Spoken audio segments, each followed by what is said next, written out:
Jadi kemarin sudah kita bahas ya bahwa ketika Rasulullah Muhammad SAW selama 10 tahun lebih ya periode Mekah ketika sebelum hijrah itu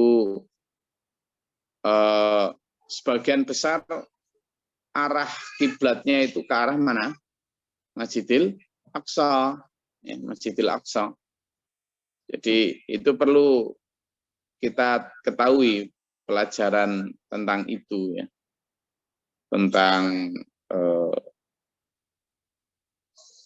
bagaimana kita diajarkan untuk memahami ayat-ayat itu. Nah, di sejarah itu kita akhirnya bisa mengetahui banyak hal, bahwa kiblat itu bukan sesuatu yang sifatnya sesembahan. Kita juga kemudian disadarkan oleh Allah bahwa Ka'bah itu bukan sesuatu yang sifatnya disembah, itu hanyalah arah kiblat saja. Buktinya di awal Islam malah justru arah kiblatnya adalah ke Baitul Maqdis atau ke Yerusalem, yang sekarang dan sejak dulu menjadi kiblatnya orang Yahudi. Nah, itulah. Itu menunjukkan betapa Allah begitu maha mengetahui tentang bagaimana pikiran manusia. Karena kalau sejak awal difokuskan di Masjidil Haram, manusia nanti mengkultuskan itu, malah kemudian menganggap batu Masjidil Haram itu sebagai Tuhannya. Wong sekarang aja terjadi begitu kok. Iya. Gitulah. Sekarang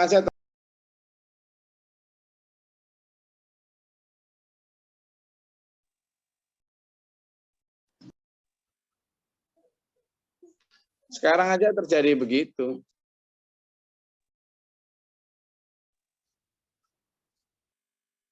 Jadi sekarang sering ada orang haji itu, saya sendiri lihat itu ya. Di waktu tawaf itu bagaimana orang mati-matian berusaha untuk menyentuh Ka'bah. Selain memang juga berlomba untuk mencium Hajar Aswad. Berlomba-lomba untuk menyentuh Ka'bah itu. Bahkan ada sebagian yang bawa ijazah dia gosok-gosokkan di Ka'bah itu. Mungkin biar segera dapat kerjaan atau apa, kurang tahu.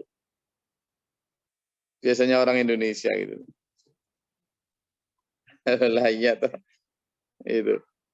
Jadi kita tahu bahwa awal periode Mekah itu justru kiblatnya orang Islam adalah ke Palestina, Yerusalem, Baitul Maqdis. Nah, begitu hijrah, kalau ketika awal di Mekah, Nabi Muhammad masih bisa menyiasati seperti yang tadi saya bilang. Di sini Baitul Maqdis, Mekah di sini, gitu kan?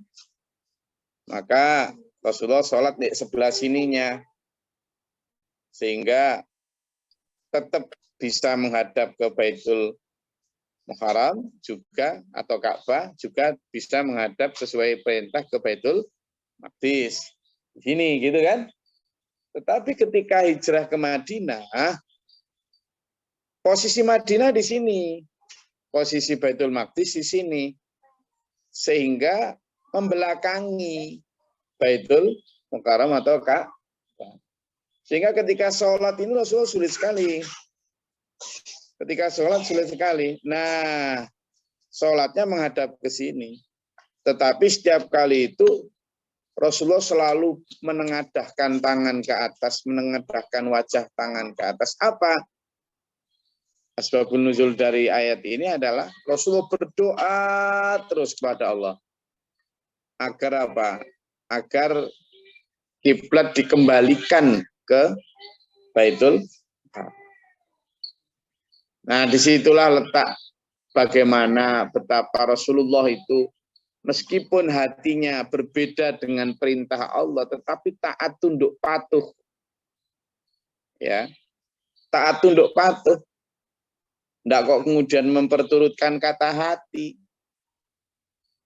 Rasulullah bisa aja wong posisi Rasul lalu menafsirkan enggak, maksudnya Allah itu begini ya. Kayak orang-orang sekarang kan dengan mudahnya menafsirkan satu ayat atau hukum sesuai dengan kehendak nafsu atau kehendak masyarakat. Tapi Rasulullah enggak. Memang Rasulullah terjaga betul ya, maksum betul. Sehingga mungkin secara basyar, secara kemanusiaan beliau lebih srek, lebih cocok untuk berkiblat ke arah Ka'bah, tapi karena perintah Allah berkiblat ke arah Baitul Maqdis, ya tetap dijalankan. Meskipun Rasulullah juga tetap ikhtiar dengan berdoa kepada Allah agar ya dipindah ke Baitul Maqdis saja gitu.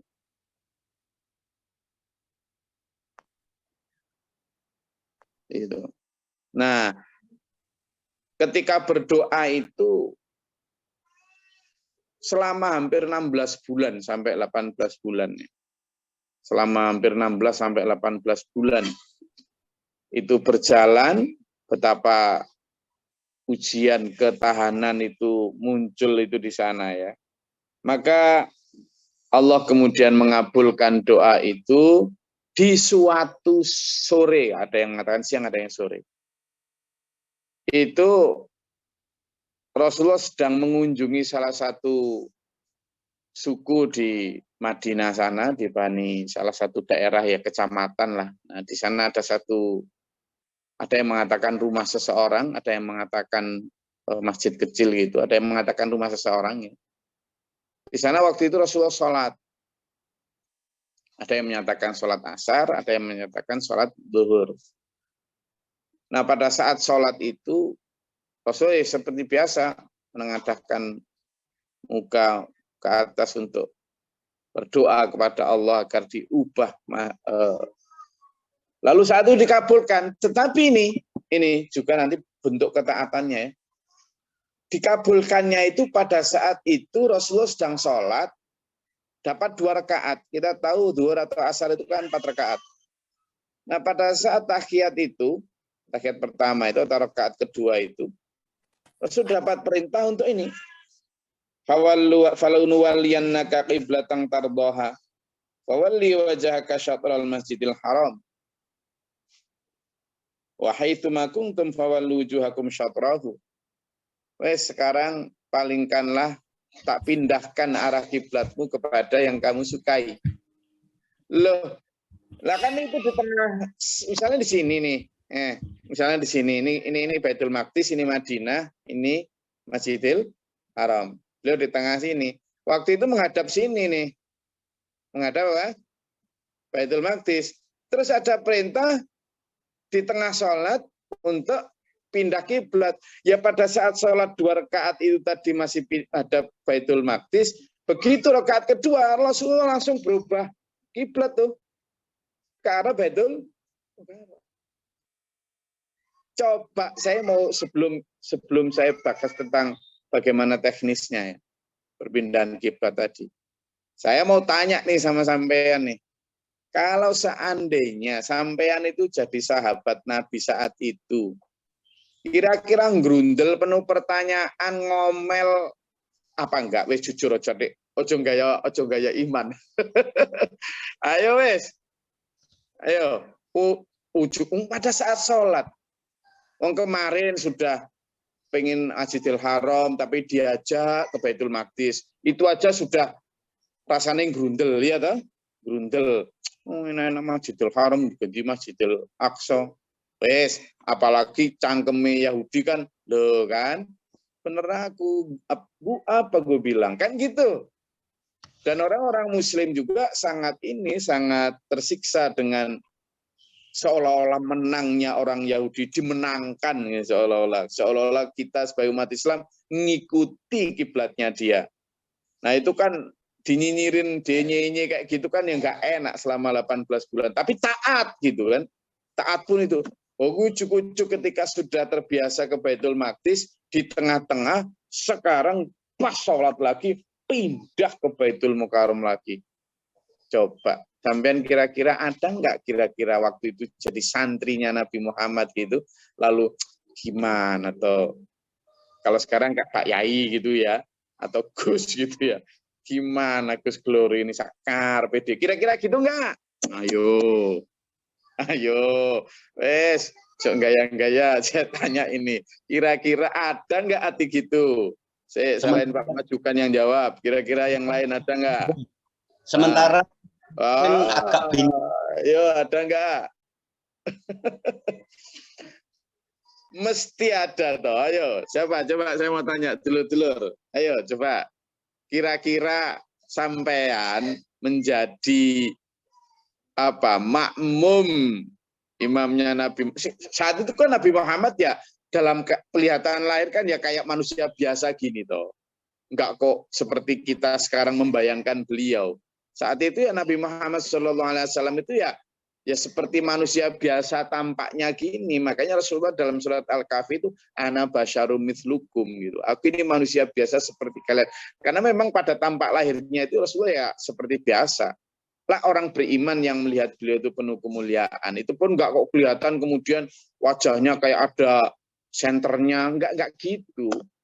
Itu pandangan batiniah yang melihat beliau itu penuh cahaya itu. Nah, ketika melihat beliau seperti biasa gini, terus kemudian dalam tanda kutip berperilaku seperti itu, gitu kan? Kira-kira kita, ayo coba saya mau dengar sampean pengakuan ini.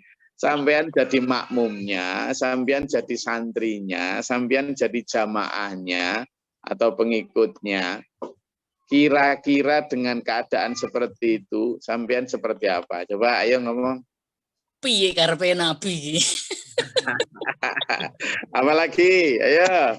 Ayo tapi dapat belajar. Angel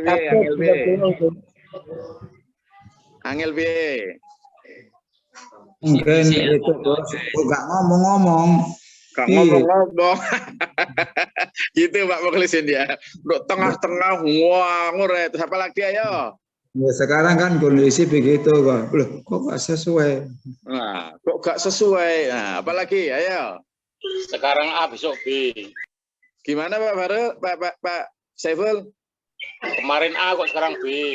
Kemarin A sekarang B. Oh, lambe. Gak mau tambah sampean. Ayo, apalagi? Ini karepnya Allah temenan apa sungguhan dong? Nah, itu ada pertanyaan. Ini loh, karepnya Allah apa karepnya Muhammad? Mesti ada gitu juga. Terus apa lagi? Anggap gila, Gus. Ada yang ngomong gila, apa lagi? Apa Bu Misti? Iya, anu kok seperti itu toh. Jadi bingung. Bikin bingung aja Nabi Muhammad ini. Terus apa lagi? Lenya Gus. Lenya loh, coba toh. Sampean itu ya. Dari perkataannya, sampean itu kalau hidup bersama Nabi Muhammad, kayaknya jadi Abu Jahal apa Abu Bakar? Loh, tadi kan sudah ngaku, masa Nabi kita dibilang lenya-lenye? Kan, lah ya itulah kita gitu. Jadi cara mengukur kita itu mudah dulu.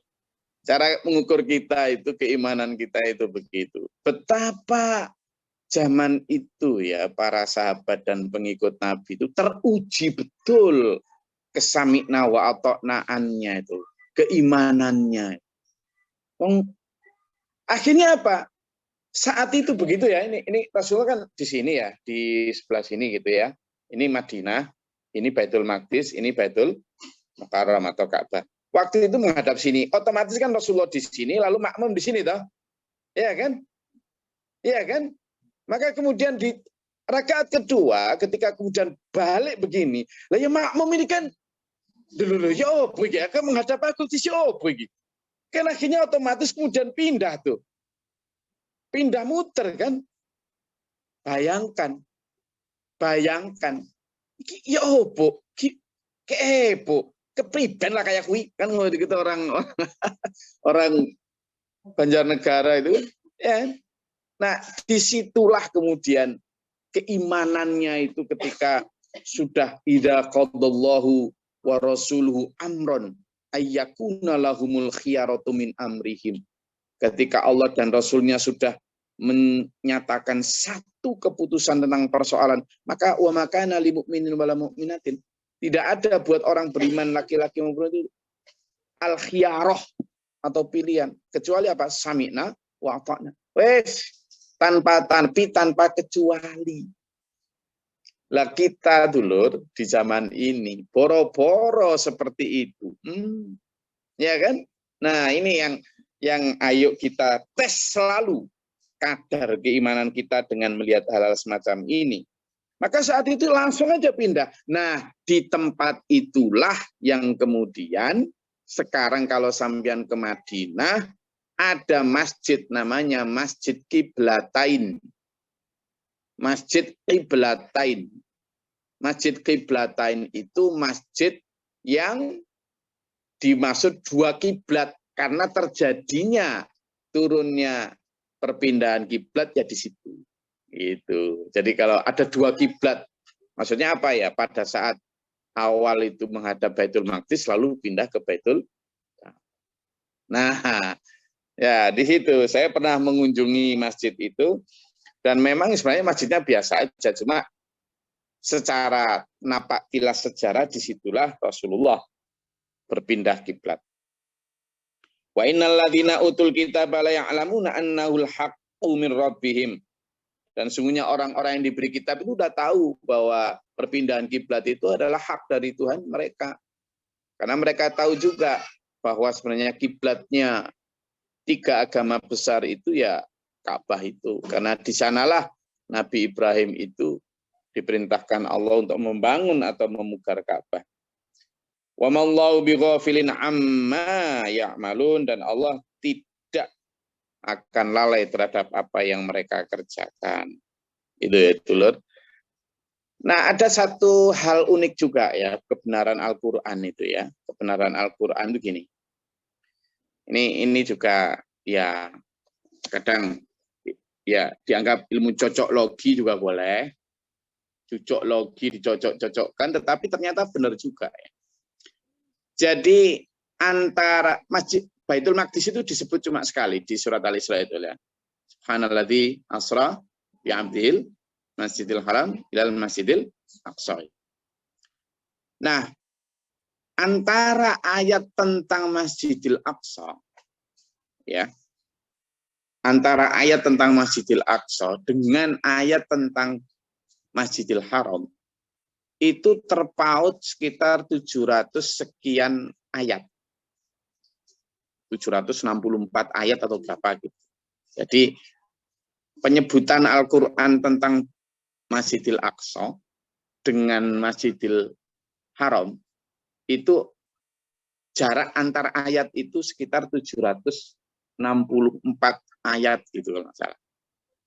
Lah ternyata di dalam peta jarak antara Masjidil Aqsa sama Masjidil Haram itu 764 mil atau jadi sama persis. Nah, ini beberapa fakta yang menarik betapa sesungguhnya kalau itu dibilang koinsiden atau sebuah kebetulan ya monggo, tetapi di sana tampak bahwa memang ada keajaiban-keajaiban Al-Qur'an, miracle, bahwa Quran itu tidak sembarangan ucapan manusia, tetapi Quran itu merupakan firman Allah SWT. Ya, nah disitulah termasuk pada saat Isra wal Mi'raj, betapa Rasulullah diuji oleh orang-orang Yahudi untuk menyebutkan berapa tiang yang ada di satu bangunan di Palestina. Ternyata Rasulullah juga bisa menyebutkan dengan tepat, menunjukkan bahwa Isra Mi'raj itu bukan isapan jempol, tapi sesuatu yang benar-benar terjadi. Oke, saya rasa itu. Monggo kalau ada yang mau disampaikan atau ditanyakan.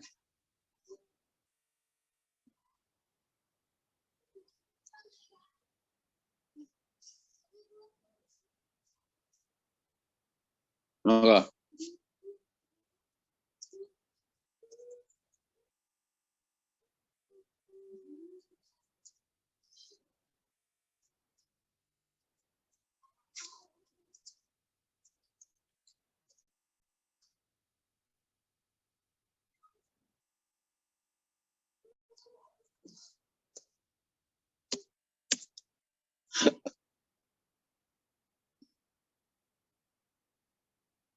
Ada?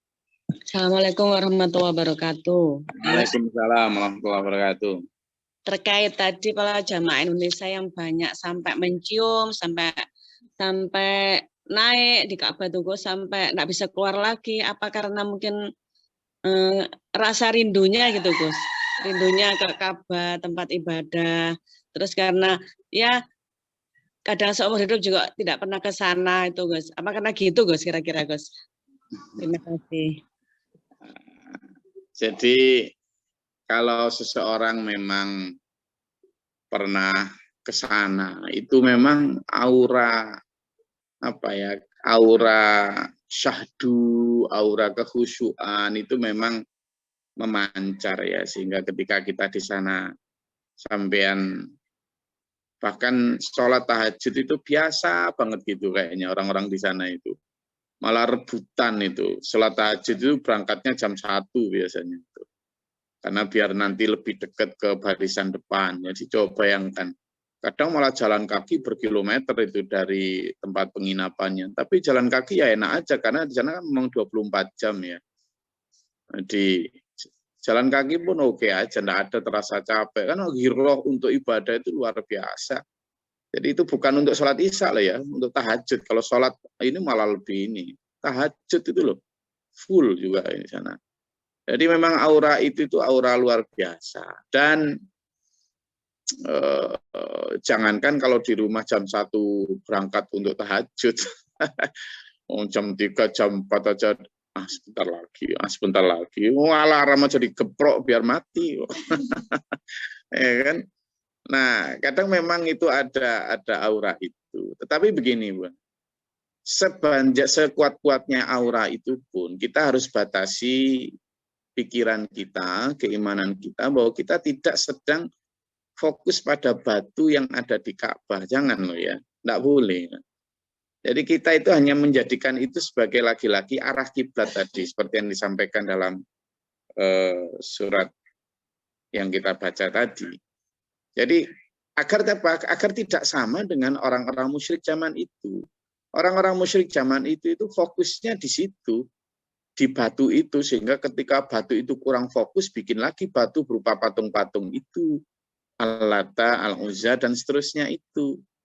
Manusia Islam, kalau nanti tidak dibatasi dengan pikiran, jangan menyembah itu, tapi sembahlah Allah, itu nanti ya bisa-bisa ke arah sana itu nanti. Gitu loh. Jadi bukan batu Ka'bahnya yang kita sedang fokuskan, tetapi adalah satu titik kesatuan di mana Allah memberi koordinat, ya, titik koordinat di Ka'bah itu agar apa? Umat Islam ini satu tekad, satu komando, satu gerakan, jangan berpecah belah. Itu loh. Coba kalau misalnya ya tidak ada arah kiblat berupa Masjidil Haram, kira-kira sholatnya manusia menghadap kemana? Nah, enggak karu-karuan. Dan itu tercermin dalam kehidupan umat sekarang, karena tidak ada satu komando, satu guru yang dijadikan panutan utama. Ya, sakuar PDW kayak sekarang ini sudah. Oh, wacah belah, muncar, enggak karuan gini. Ini. Ada yang sholat hari Rabu, ada yang Kamis, ada yang Jumat, ada yang Sabtu, malah ada yang Senin. Jadi, karena kesusu. Ada yang ke Jumatnya sudah nggak puasa, tapi sholatnya baru sholat hari Sabtu. Ya, sekarang PDW. Nah, jadi terlepas dari macam-macamnya, katanya ada yang Islam Abugi, Islam Rebuwagi. Sekarang ada yang salamnya diganti Shalom, Alehem, dan lain sebagainya. Sholatnya sambil duduk di kursi, laki-laki perempuan campur, yang khutbah perempuan. Wes, coba sama akan lihat itu. Kenapa enggak satu? Kalau satu kiblat itu sebenarnya kita diminta untuk Allah untuk satu tekad, satu komando, satu tujuan. Islam itu kal jasadil wahid, seperti satu tubuh. Tubuh itu diperintah oleh apa? Kiblat dari tubuh itu apa? Kiblat dari tubuh itu apa? Otak. Itu loh. Otak kita lah komandan dari tubuh kita. Jadi kita sekarang berkedip itu yang merintah siapa? Otak. Ya, ada gatal di punggung, otak juga yang merasakan, mengirimkan sinyal ke otak itu gatal. Maka otak akan mengatakan, hai tangan, garuklah. Gitu itu. Makanya ketika otak kita itu ada masalah, tidak bisa gerakkan apa-apa. Kan gitu. Itu. Atau kita konslet gitu kan, akhirnya ya jadi orang gila dan sebagainya. Makanya manusia ini ketika otaknya itu tidak berfungsi, komandonya. Kalau dulu Rasulullah Muhammad SAW sebagai guru utama, sebagai mazhab utama, sebagai patron idola satu-satunya. Sehingga meskipun ada perbedaan pendapat dalam tingkat aksi, ya tetap satu komando. Nah, disitulah fungsi. Sehingga meskipun serindu-rindunya kita, syahdu-syahdunya kita ketika kita di Makkahul Mukarramah, tetap kita mengatakan dan berberikan bahwa kita sedang menyembah Allah, khusyuknya kita juga harus karena Allah, bersyukur kita diberikan karunia Allah berupa aura di Makkahul Mukarramah yang membuat kita kemudian semangat beribadah. Tapi jangan terdistract atau teralihkan bahwa seolah-olah batu itulah yang membuat kita khusyuk. Nanti kalau batu itu yang membuat kita khusyuk, begitu pulang nggak khusyuk, kan gitu. Jadinya kan gitu. Sehingga ketika di Mekah itu jam 1 itu udah menuju masjid untuk sholat tahajud, di rumah jam 7 sholat subuh.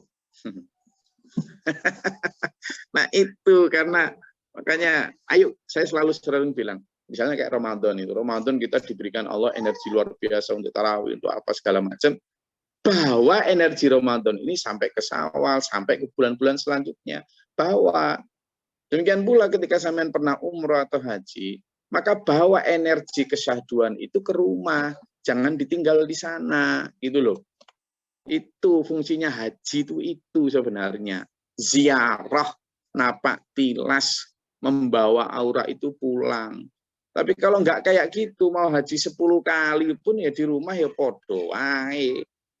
Gitu loh, aura kedermawanannya Rasulullah Muhammad SAW kita bawa. Di sana kita misalnya ziarah ke makam Rasulullah. Ziarah ke makam Rasulullah pun begitu, bukan makamnya, tapi keteladanan beliau, kesederhanaan beliau, kedermawanan beliau, perjuangan beliau. Itu loh, keimanan beliau. Itu yang kita yuk seteladani bawa pulang. Sehingga harusnya orang setelah haji, ketika kemarin itu tidak tahajud, maka pulang tahajud. Ketika kemarin pelit, setelah haji dermawan. Ketika kemarin sebelum haji suka bermewah-mewah, berfoya-foya, maka setelah pulang karena ziarah ke Rasulullah ya sederhana. Ketika sebelumnya itu menjadi orang yang tidak mau dakwah, ketika setelah ziarah dari Rasulullah ya kemudian rajin dakwah. Lah kalau kemudian dari haji kemudian pelit, tetap pelit, ya berarti hajinya nggak nyambung, nggak mabrur gitu loh. Itu loh ya. Jadi makanya baik haji, sholat dan sebagainya itu adalah ibadah ritual yang nyambung kepada implementasi ibadah sosial. Itu baru mabrur, itu baru makbul ya. Saya rasa itu kajian kita pada pagi hari ini. Alhamdulillah senang saya, dulur-dulur tetap semangat. Insya Allah sambil dengan duduk sambil ngantuk saja loh dapat pahala ya, dapat pahala. Setelah enak mana, tadi malam saya konsep untuk workshop nasional itu sampai jam 2 ya.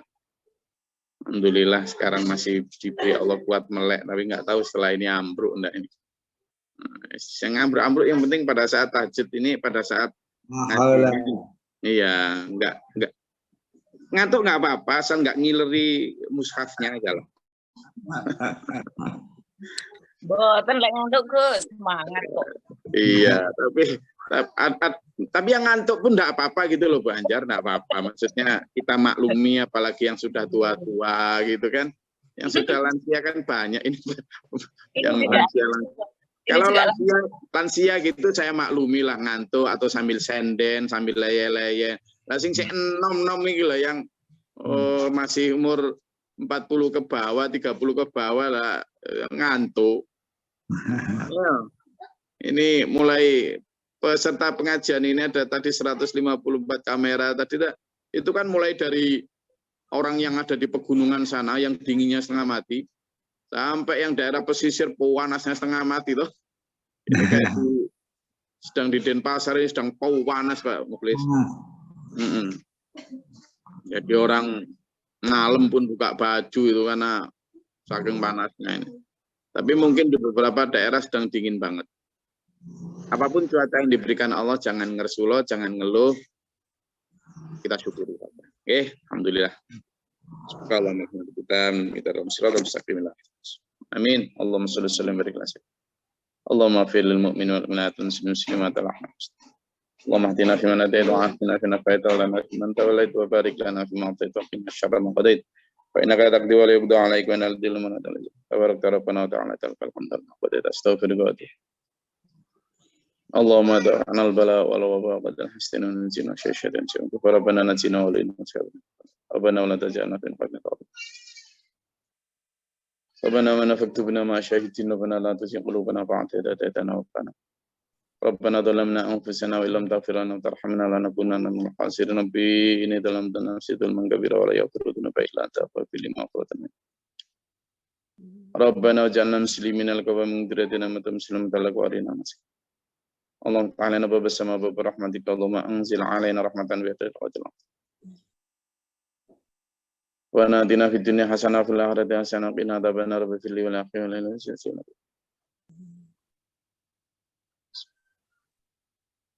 Subhana rabbika rabbil izzati amma yasifun, salamun alal mursalin.